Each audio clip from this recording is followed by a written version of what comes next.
যে কখনো দেশপ্রেমিক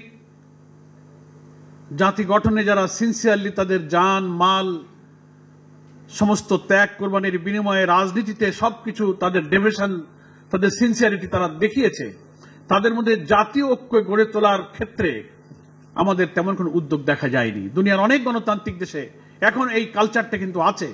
জাতির বড় বড় ক্রাইসিস, বড় বড় সংকটে তারা ট্রেজারি বেঞ্চ অপোজিশন তারা কিন্তু এক টেবিলে বসেছে, চা খেয়েছে, কথা বলেছে। আমাদের এই জাতির ভাগ্যে এইসব ভালো দৃশ্য কখনো কিন্তু জোটেনি। রাজনৈতিক দল মত চিন্তার পার্থক্য এক জিনিস, এটা থাকবেই। পার্থক্য যদি না থাকতো তো বাংলাদেশে একটা দল থাকতো। দলের যেহেতু ভিন্নতা, মতেরও ভিন্নতা, কিন্তু জাতীয় কমন ইস্যুতে জাতীয় ঐক্যের ব্যাপারে আমাদের মধ্যে কিন্তু অনেক সময় আমরা হীনমন্যতা দেখি।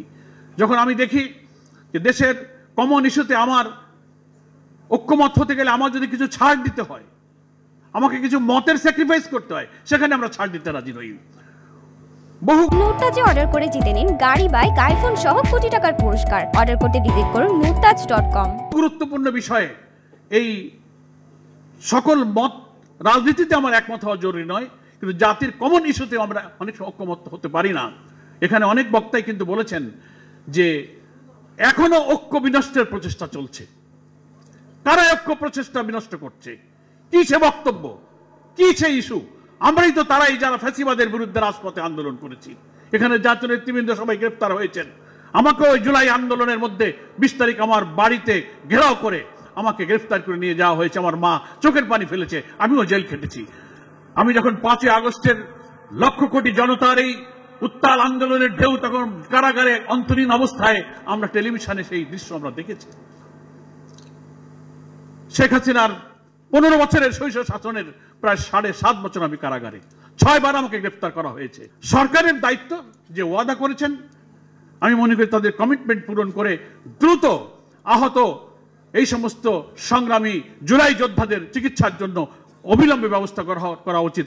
আর কোনো আলোচনায় যেন তাদেরকে অস্ত্রসিক্ত হতে না হয়। আর যারা শহীদ পরিবার, তাদের প্রতি সরকারের যে কর্তব্যপালনের অঙ্গীকার রয়েছে, সেটা আমি মনে করি পূরণ হওয়া উচিত। আর এর সাথে আরেকটি অনিবার্য, যারা এই হত্যাকাণ্ড ঘটালো, যারা এই নিষ্ঠুর অমানবিক মানবতার অবিরাম রক্তক্ষরণ হয়েছে যে হত্যাকাণ্ড দেখে, নিহতদের লাশ জ্বালিয়ে পুড়িয়ে ছাই করেছে, হেলিকপ্টার চালিয়ে যারা দেশের মানুষকে হত্যা করেছে, সেই মানবতা বিরোধী অপরাধীদের বিচারের জন্য যে ট্রাইব্যুনাল গঠন হয়েছে, অবিলম্বে সেই বিচার কার্য সম্পন্ন করা দরকার এবং সেটা আসন্ন নির্বাচনের পূর্বেই বিচারের একটা পর্যায়ে যেন এই জাতি দেখতে পারে।